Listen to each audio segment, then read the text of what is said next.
नमस्कार, привет. Меня зовут अंकित. И добрый пожаловать на мой канал. पिछले वीडियो में हमने रूस के सबसे पांचवें बड़े शहर केजान के बारे में पढ़ा था। आज हम रूस के चौथे बड़े शहर येकटेरिनबर्ग के बारे में पढ़ेंगे और इस शहर की ऑफिशियल वेबसाइट पे भी जाएंगे, जो कि अनफॉर्चुनेटली रूसी भाषा में है, और जानेंगे कि इस शहर की इम्पोर्टेंस क्या है और ऐसा क्या है यहाँ पर, और इकोनॉमी वाइज क्या इसकी प्रोग्रेस है कि भारत जो है अब यहाँ पे अपनी कॉन्सुलेट ओपन करने जा रहा है।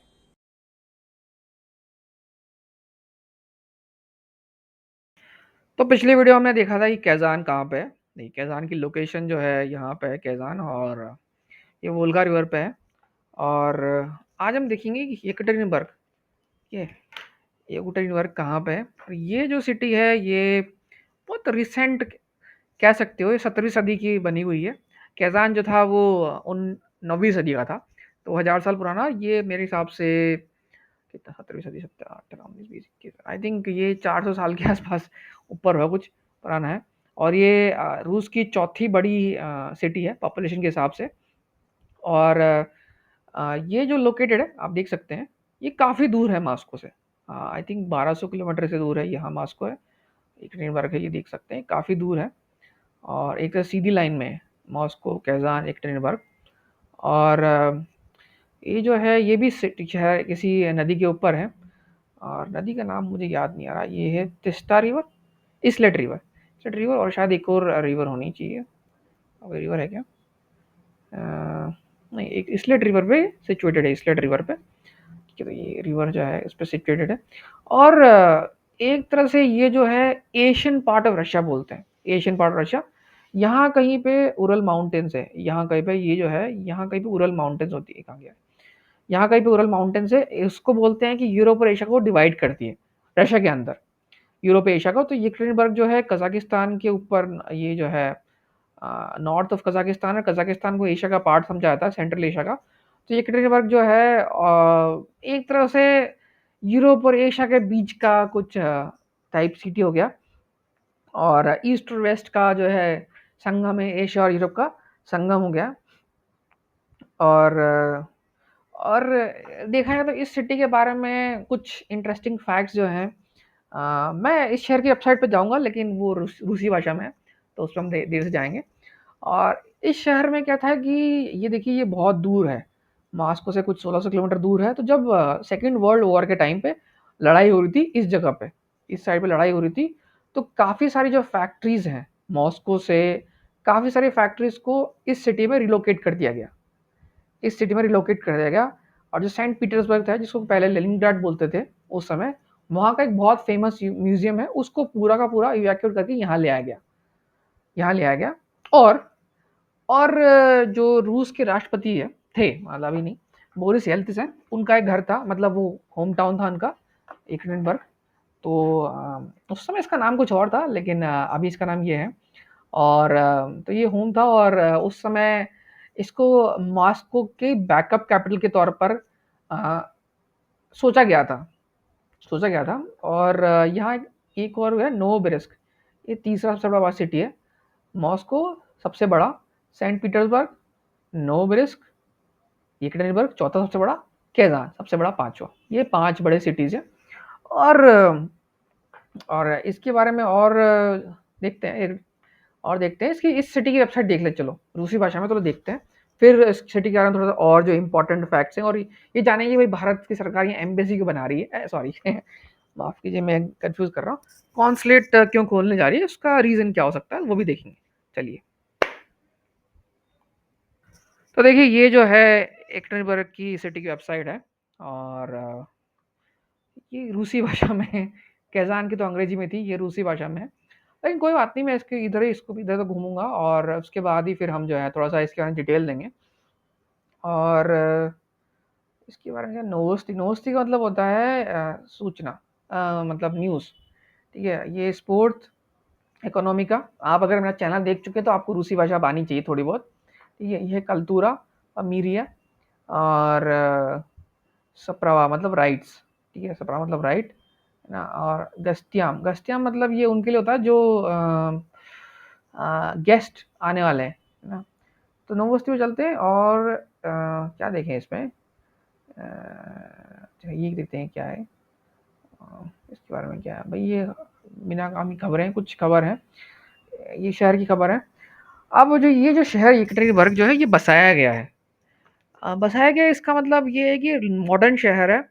और अगर आप जानते हो, अगर आपने रूसी या सोवियत यूनियन या सॉरी दोनों में कंफ्यूज रहता हूँ, लेकिन रूसी हिस्ट्री पढ़ी हो रशियन एम्पायर की, तो उन्होंने बहुत सारे शहर बसाए ज़रूरत के हिसाब से। तो अगर आपने मैप देखा हो और अगर आप रूस को के जानते हैं, तो ये जो सिटी है ये साइबेरिया के वेस्ट साइड में है, वेस्टर्न साइड में।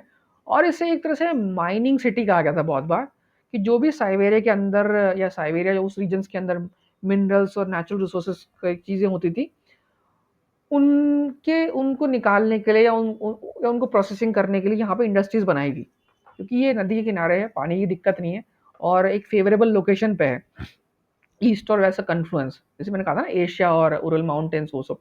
तो ये फेवरेबल लोकेशन पर था क्योंकि सोवियत यूनियन बहुत बड़ा था, कजाकिस्तान भी उसमें उनका पार्ट था।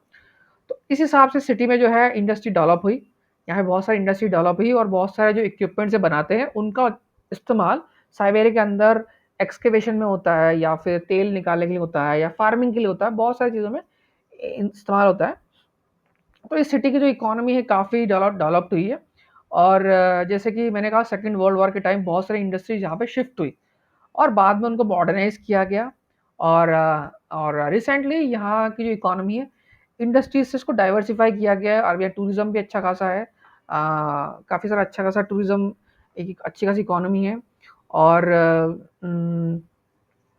और यहाँ पे काफ़ी सारी लाइब्रेरीज भी हैं और म्यूज़ियम भी हैं। और फीफा वर्ल्ड का जब हुआ था तो यहाँ पे भी कुछ मैचेस उसके हुए थे। और ये वेल कनेक्टेड है बाकी सारे जो रशियन पार्ट है। और इकोनॉमी वाइज देखें, यहाँ पे कुछ जो है इंडस्ट्रीज, काफ़ी सारी इंडस्ट्रीज हैं यहाँ पर।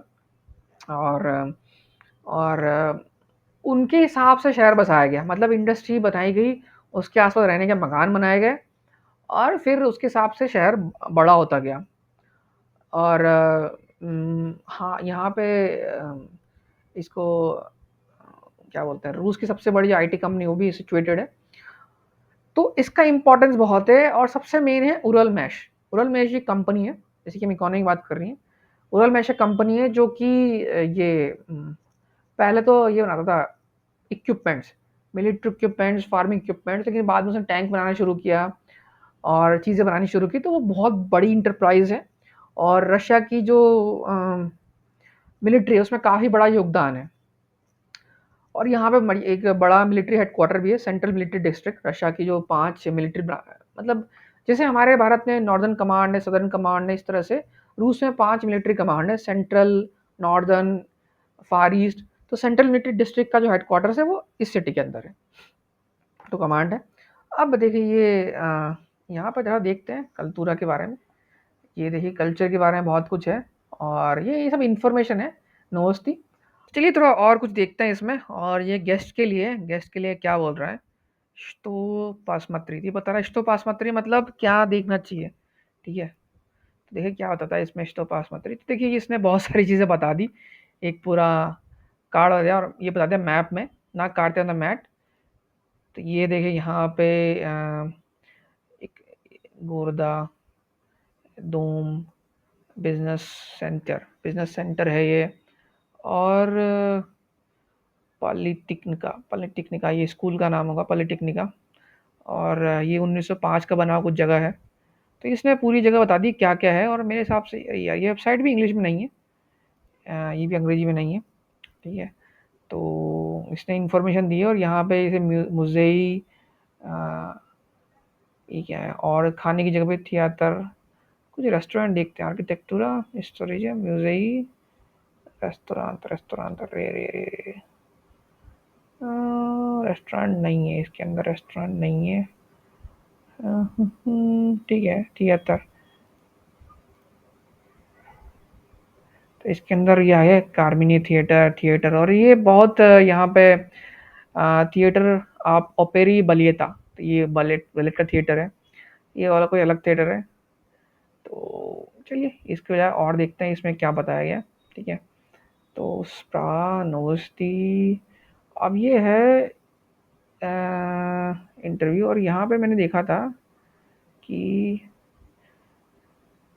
फोटोग्राफिया इंटरव्यू आर्मेंटिया और फोटोग्राफिया देखते हैं और कल्तूरा। और अगर हम कुछ और देख सकते हैं इसकी वेबसाइट पे तो देखेंगे। और मैंने देखा था पेनोरमा, मैं आप वीडियो बनाने से पहले। ठीक है, ये है पेनोरमा। मतलब ऐसा तो शहर में देखने के लिए बहुत कुछ है, पर तो ये है समर में ऐसा दिखता है। शहर ऐसा दिखता है समर के अंदर।